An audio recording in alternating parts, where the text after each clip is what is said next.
Hi friends! Today we are covering Natasha Denona's Safari palette. It released back in 2018 and recently I just uploaded my ultimate Natasha Denona guide, primarily going over the 15 pan palettes in the original size and the midi size that was launched with the Sunrise palette. And while doing that video, I was compelled to start the tutorial series with Safari because I truly think that is the one palette that did not do well amongst the consumers, both professional and beauty enthusiasts alike. So in this video, we'll cover the palette, go over some swatches, talk about the shades, go over the best techniques I think are the most appropriate with this palette in terms of approach and application. But first, guess what just came in the mail? I will mention this in my January favorites, but I just encountered because of my friend Pam, you know, Internet Intel 1000, she found this brand KaibanZero, which is like anime streetwear. So they do very edited releases. And the most recent one was, of course, with Demon Slayer and the Entertainment arc. Guess what just came in the mail? I don't know if you can see, but these are Inosuke sweatpants. Are you kidding me? We have the different manga panels both on front and in the back, and these are a size small. They're a little tight in the tush because unfortunately it's not an unfortunate, it's just my proportions where if I ordered a medium, my crotch would be too heavy, so it's a little tight around the booty, but you know I'm gonna wear these suckers until they stretch out a little bit. So keep a lookout, friends. KaibanZero is having their next drop on the 27th. I will post their IG link down below so you can put the alert on for that drop. And also one of the owners has a YouTube channel. I will post that video also just so you can check out behind the scenes of how they get these launches out and running. But I just... The sweatpants are here. Okay. Let me get the desk back up. Here we go. Is that high enough? Thank you for indulging me, fam, for those few minutes. Why don't we get in now a little closer? That's enough. Put on my Glamcore light just to brighten it up a little bit. I am still sitting in front of natural light, but because of the sun's angles throughout the day, it can be a little too dark and I don't want to change the exposure on the camera. So that's what I'm working with, fam. Now with Safari, we have all mattes here. If you're not into that, this palette will not be for you. But I think the intention behind this video, if you have Safari and you really want to make it work and you've been unsuccessful in doing so, maybe we can figure this out in terms of like, okay, how can we approach this palette so we can get the most out of it? But it may be something that you just tried and you're done. You could give it away. I don't know how you would get rid of it. Maybe someone that doesn't have Natasha Denona and they're willing to deal with the shadows, whatever the case might be, we always have that option, right? Something I covered also in my guide video is that Natasha likes to use big, dense, fluffy brushes to apply her shadow. And something I noticed with her tutorials is that she likes to apply the deeper colors first on the lid and then we'll use a light medium shade to blur out the edges. So I'm going in with my Chikuhodo from their Kazan series, the KZ6. I was gonna say I get another number, I don't know. Very fluffy. It's also Kazan Squirrel, which is very soft, not as soft as goat hair. So I thought maybe we can try something with moderate pickup and see how that works. I'm going straight into the bodacious shades, right? So let's start off with Fata Morgana. I'm picking up quite a bit. And I would suggest also, if you don't want any fallout or risk of, then do your eyes first and then face makeup afterwards. But that is Fata Morgana. Now, what people have noticed is that when you start blending these out, they turn very patchy. And I found, especially with this shade, if you were to apply it on top of another, let's say if you went in with Rhino or Stone first, it is hard to stick. So this is why, and Chikuhodo a Takumi T7 brush. This is why I find it's helpful to lay down the color on the lid first, and then we'll go in on the edges for that blurring. So we got Fata Morgana on, and you know, actually I'll pick this brush. This is my Yano series by Beautylish brush. It's very, very light and fluffy, has a lot of movement there on the bristle. 06. You know what, I'm gonna pick up a little bit of Rhino, and I'm just taking the brush into the crease so I don't overly disrupt Fata Morgana. So I find it very helpful to use a soft brush with these shades so it doesn't pick up any shadow. And if you find that these shades lay down too much of a punch, then I think using a softer bristle will help create that nice gradient of color evenly and easily without it looking overwhelming on the eyes. So I think we have a nice lay down there. Now, unfortunately, I forgot to pat down my primer, so that's why we have that odd weird line there, because sometimes when my primer sets, I really should go back in and pat down any creases that could happen. So we're trying to fix that. And also, what I like about using fluffy shaders like the Takumi one here is that after you lay down the color, you can then use the tip of the brush and go through the crease like so. Returning to my Yano brush, because the edges here, the side of the brush, will still hit the lid, the crease, but not so aggressively that it will take away color. So that's why I like to use this brush. And also, if returning to the Takumi brush, it's still small enough so that you can take some color here on the lower lash line. In this case, I'm taking Rhino under the lash line. You can take Fata Morgana if you want. If you wanted to return to your bigger fluffy brush, this is the brush I use to apply Fata Morgana on the lid. So that's one way to go. You could have also went in with Stone instead if you wanted to, for that to be your first color. I think though Stone will be very appropriate to use in this case as inner corner highlight. So I'm tapping that, and that packs quite a punch, as you see. So make sure you don't pick up so much that it's hard to distribute on the inner corner. Maybe use a smaller brush than what I'm using here, and I'm pulling it down on to the inner lower lash line just to get a little more of that gradient pull. Taking my Refer number 3 pencil brush and striking Fata Morgana onto the lower lash line. I want that to appear a little more prominent here, and I'm tapping some color onto the outer part of my lid, because again, I think this shade just needs to be reapplied depending on the areas that you blend it, because I do understand up to a certain point it will start to blend away. And maybe it's because of how Natasha formulated these mattes that they have so much blend that when you get to work, the color starts to fade, right? But again, I feel if you apply the prominent, the more intense color first, you can retain its richness by just blending the edges of it. And as I mentioned in previous tutorials, if you find that the blend got out of hand, you can rely on whatever small concealer brush you happen to have used that day for your makeup application and just kind of pat around the areas that need a little refining. And then I like to go back and just round out the corners.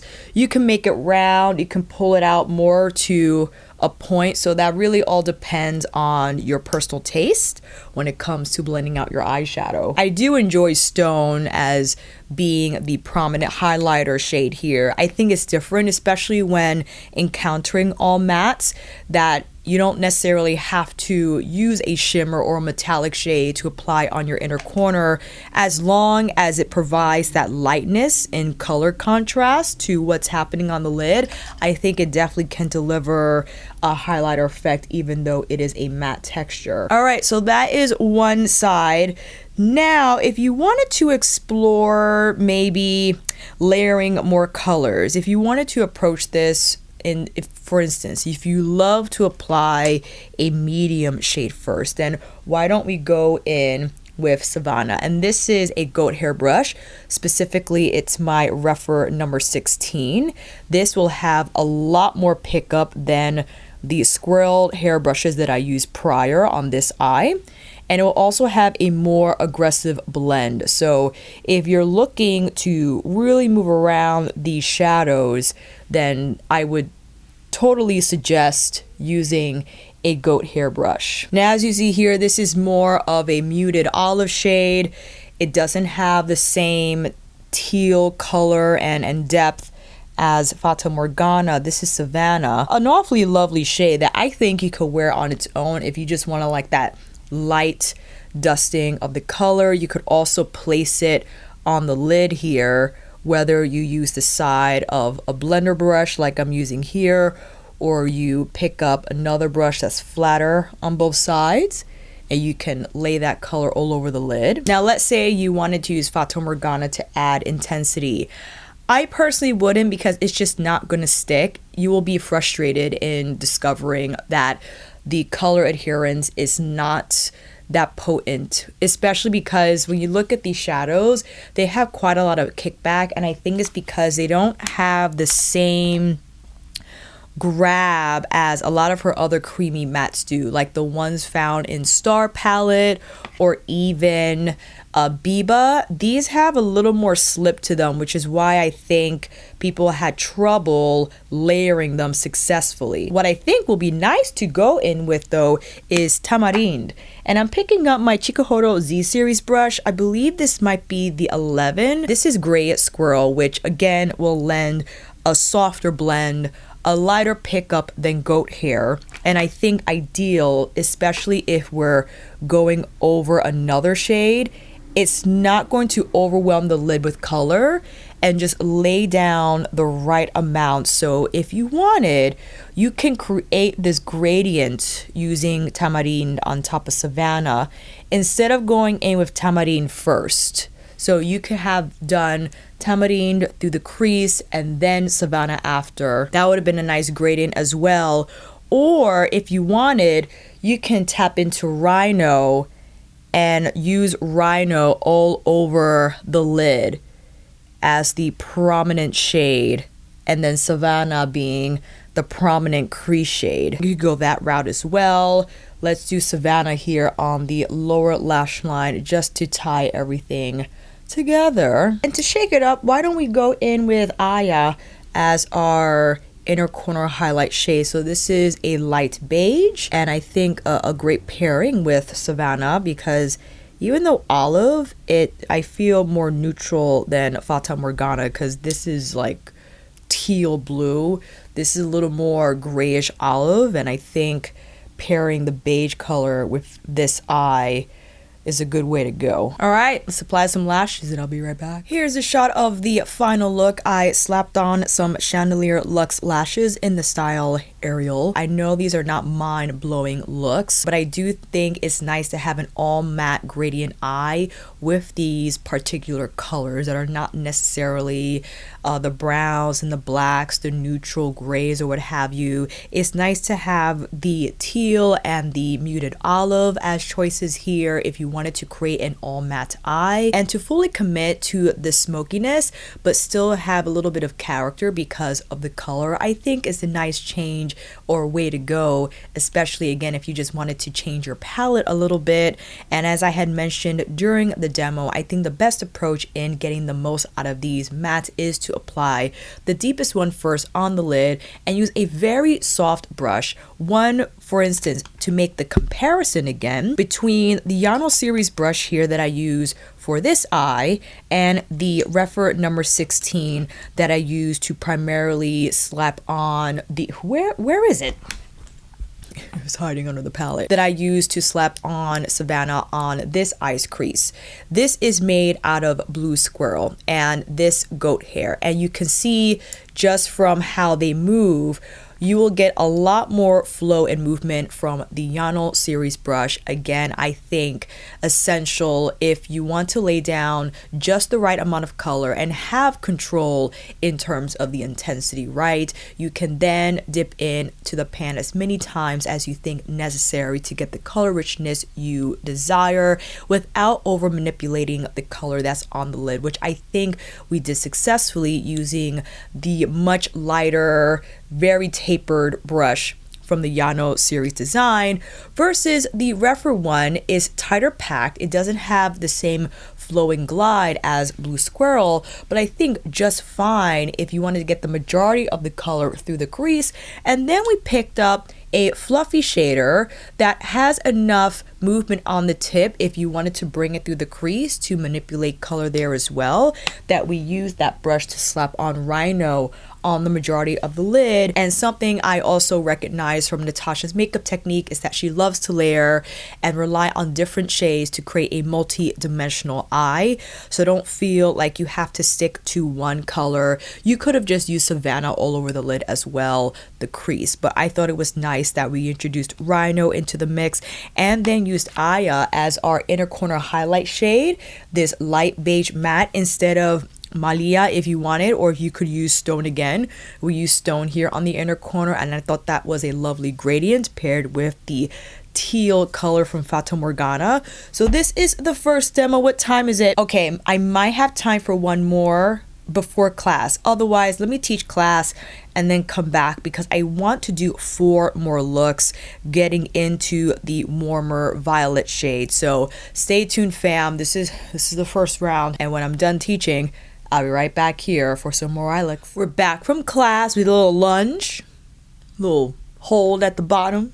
Those are rough. What shall we continue with next? I was thinking while teaching, I'm paying attention while I'm teaching, but my mind is just like that sometimes. All the time. Let's go in with a medium shade and see how the deeper tone matte in here stick when we start that layering process. I'm still taking my squirrel brush because, again, I want to control the intensity in terms of layering these mattes through my crease. I just realized I didn't put on primer. Sorry, not prepared, Alicia. This is the Viseart primer. It's very light. It has a see-through transparent words, hello, finish. So I wouldn't recommend this if your eyelids are discolored and you need to even out that tone. I don't know if the P. Louise one is still a favorite amongst beauty enthusiasts and pros alike. I've been told I need to check out Linda Hallberg's primer. Any other primer suggestions? Let me know down below. I might just get the classic matte paint pot, which I have used for quite some time.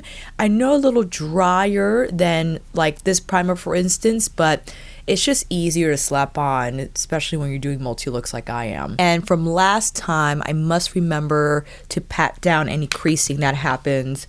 You know, hold the bedroom eye look for a minute. Dipping into Amhara, one of my most favorite shades from the entire palette.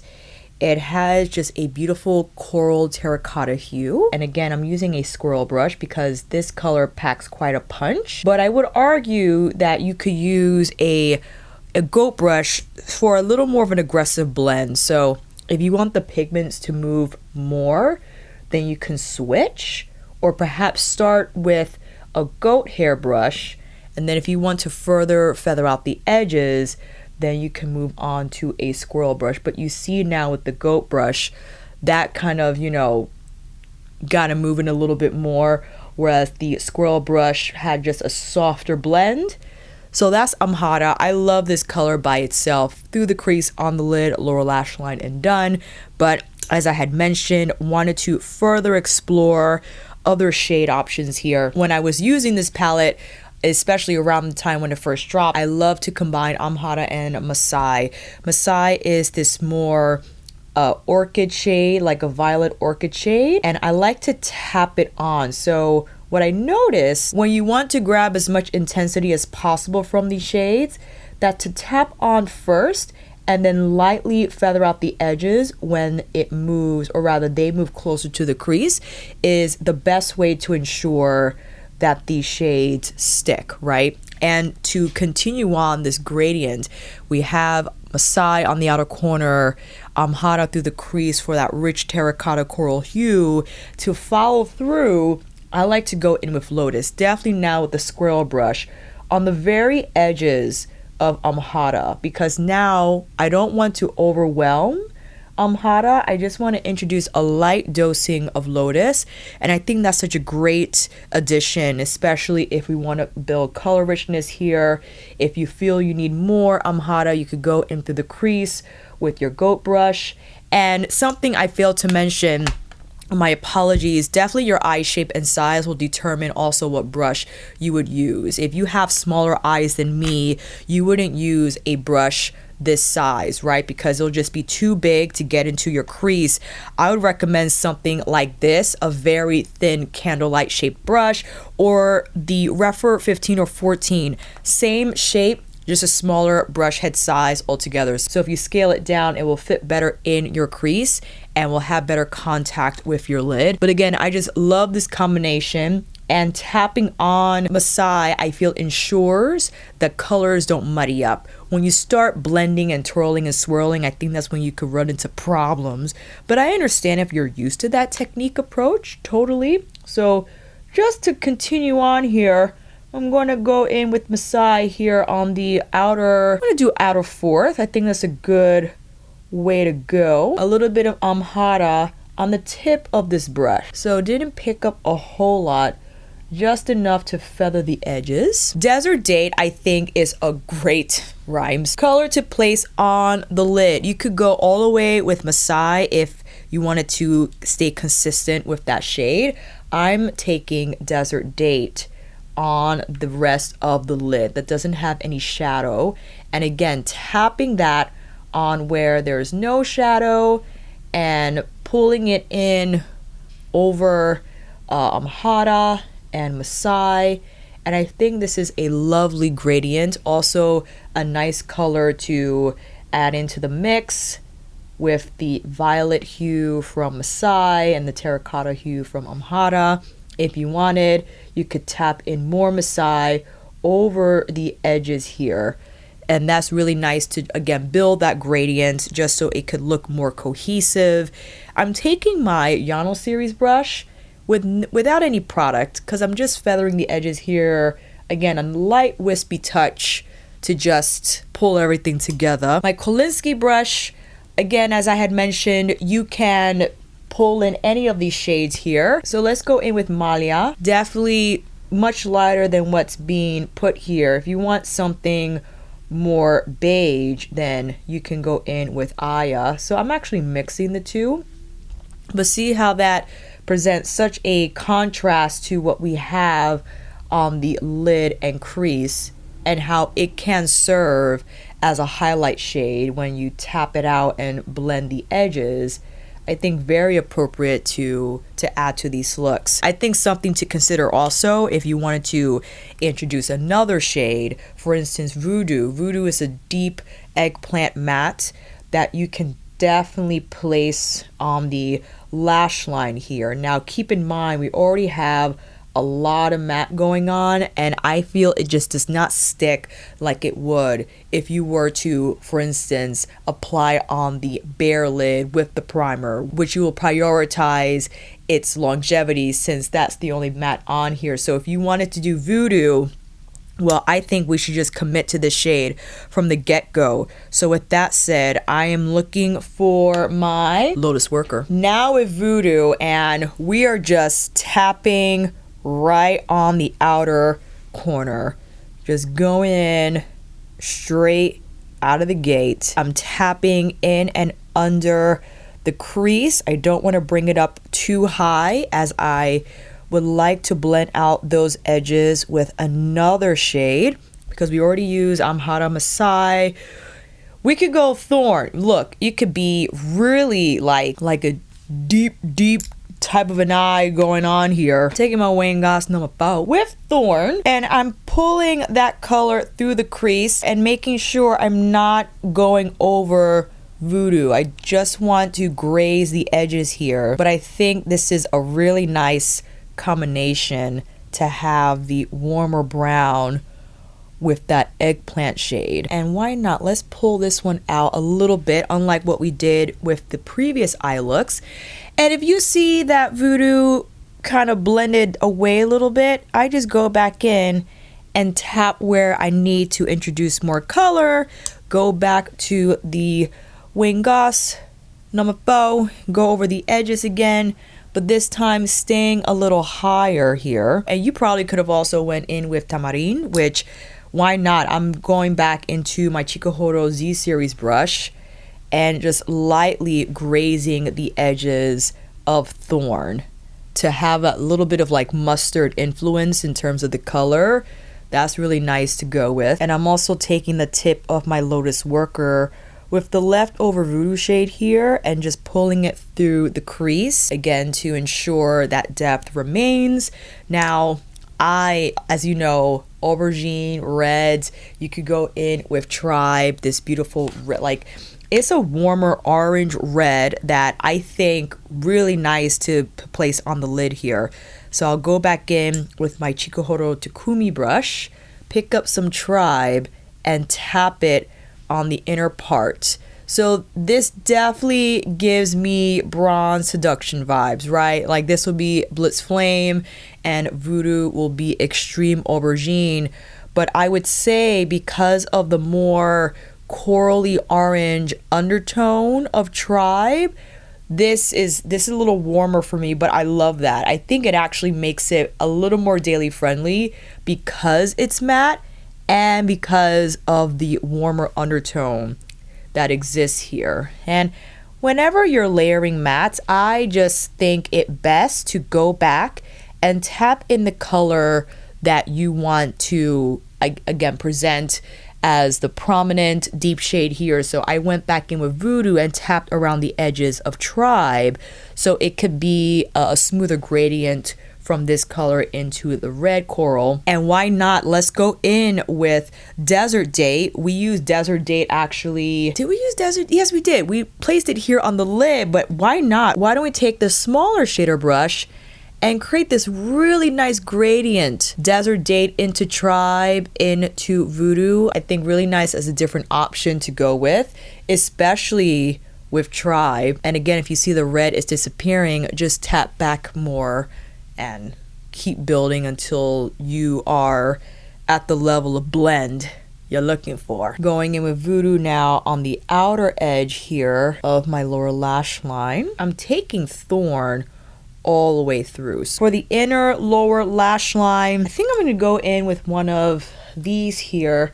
I'm going to go in with Lotus. I think that really nice to have on the inner part of the eye. I noticed with Lotus when applied in a way that's compact and tight here, especially with a pencil brush, it definitely appears more of like a cooler lilac pink, which I like, right? So if you wanted to introduce that shade in a more rich moment like that, definitely on the inner corner or place it on the lash line or place it on the lid. Well, yeah. All right, I think we're done. Put on some lashes and I'll be right back. And here's a shot of round 2, primarily using the warmer shades in the palette. And these are some of my most favorite looks that I did with Safari at the time. I don't remember what the combinations were. I probably should have checked my own video to not repeat myself. But I hope these techniques helped, especially in regards to these shades. And I find Safari shines with the color blocking method, not necessarily blending in colors, but layering the colors, having them side by side and flow into one another. And I have to say, despite the fact that they might be tough to blend in, they're pretty good when you lay them on and just buff the edges. And also to introduce another matte on top, the colors don't muddy, they just flow into each other well. And no matter how much you layer, I think it's nice that there's what's the word? It just kind of sinks into the skin, and you can definitely dial up the intensity of color if you wanted to tap it down, because I truly feel Natasha wanted these mattes to blend themselves. And when you leave it to the mattes and just tap them on, lightly feather the edges, I think that's when you will get the best results. So I understand if that's not how you like to apply your makeup, totally. And I understand people love to stick to their technique. If you have cultivated over months, weeks, years, and you're like, this is it, I'm not changing, I totally get it. I like to just find out, listen, based on the formula that I'm using, what different brush can I use? How can I approach this in a way that will yield the best results and I can get even more out of this eyeshadow palette? So let's do one more round. I'm looking at all the shades. I'm like, which way should we go? I think I have a few ideas. So why don't we get this off and I'll be right back with some fresh lids. Last round. What shall we do? I think I want to go in with Desert Date first as our prominent crease shade. Definitely want to pick up my refer brush. Again, goat hair is going to lay down a lot more color than my squirrel brush. And keep in mind, a lot of these shades you can just wear solo. So I think the most simple approach to the Safari palette is how I approach Pat McGrath's Decadence Mothership 4. The jewel box of all her motherships, pick one jewel out, wear it for the day, and how I consider Safari. If you wanted to just wear, like for instance, Desert Date as this wash of color, you could keep it here. You could even introduce one of the deeper mattes as a smoked wing liner, and I think that's also beautiful to do. Let's tap in Shea. One of the more simple, I think, combinations that we've done so far. And you see here, Shea needs a lot of building. I'm taking, again, my Chikuhoro Takumi brush. I'm tapping down on the lid. If you wanted to, as I had described earlier, you can place Shea down first and then blur the edges with Desert Date if you wanted to ensure Shea's intensity in terms of how deep it can look on the outer lid. I'm getting color, but you see I have to go back in a few times in order to build that intensity and that depth. And I can understand, if you see here, it's not as strong. It's as if I would have went in first with this color, straight on the primer, ensure that adherence, and then go in with Desert Date to blend out the edges. But this is not too bad. It's more of like a wash of color. So maybe that's something you prefer in terms of the shade. You don't want it to look that intense. So yes, you can then go in with Shea. So yes, you could go in with Shea after Desert Date if you wanted. You could actually put Shea all over the lid and just call it a day. You know what? Why don't we do that? Let's take my Lotus Worker, because this brush picks up a whole lot. And now to have this all over the lid, I think really nice to pair with Desert Date. And also, this is my 4th time I'm removing eyeshadow from my lids today. The first time it was after I filmed with another palette for an IG reel. And then again, second time after the first demo, so this is the 4th. My lids are a little done.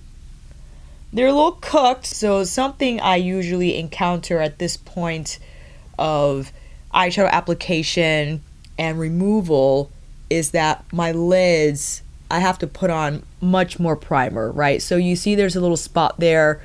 You see Desert Date peeking through. To eliminate that, I would just have gone in with Shea first, but totally okay. I'm just going to stick with that. I do love how it looks. I think this is one of the more daily friendly combinations you can achieve with Safari. As you know, I love to use as many shades as possible. That I'm going in with Tribe pencil brush here on the inner part of my lower lash line. I think that's such a pretty shade, and I know it's risky to apply reds on the inner corner because it definitely contributes to that like eye irritation look. Well, I understand that's a thing. Depending on the undertone, however, I think you can get away with it. I'm now going to go in with Aya as my inner corner highlight of choice. Think this is a nice undertone to pair with what's going on the lid. Crease and lower lash line. Just tapping in more shea here. Okay. If you wanted to bring Desert Date higher, you could. Absolutely. And I actually realized I have to bring down shea here to the outer lower lash line so that doesn't look empty. For this eye, final look for this video.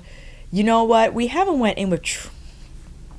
I have a lot of ideas. So again, something with Natasha Denona's eyeshadow system is that she makes it where no matter what column row you encounter, you definitely have a look.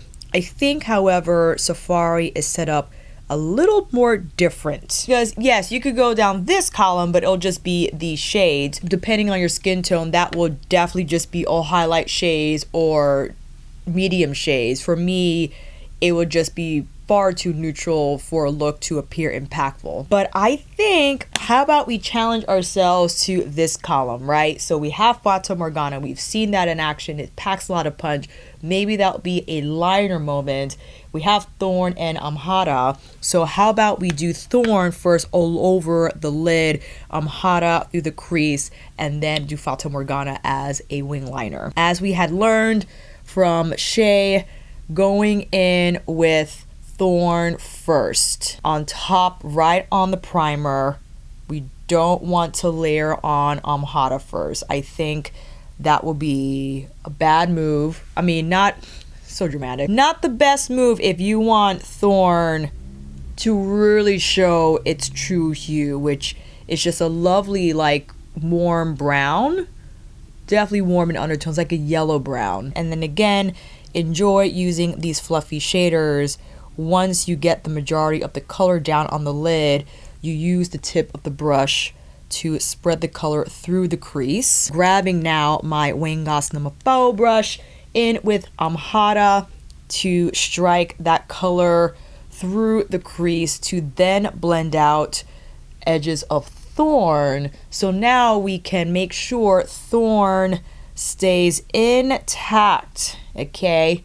It's not going to fade away. Thorn now on the lower lash line. Amhara just tracing along the edges. I like my lower lash line shadow to be a little hazy, but I understand sometimes that could get a little out of hand. So have that eraser and stand by. All right, the moment of truth. Definitely grabbing my Refer number 3 pencil brush in with Fata Morgana.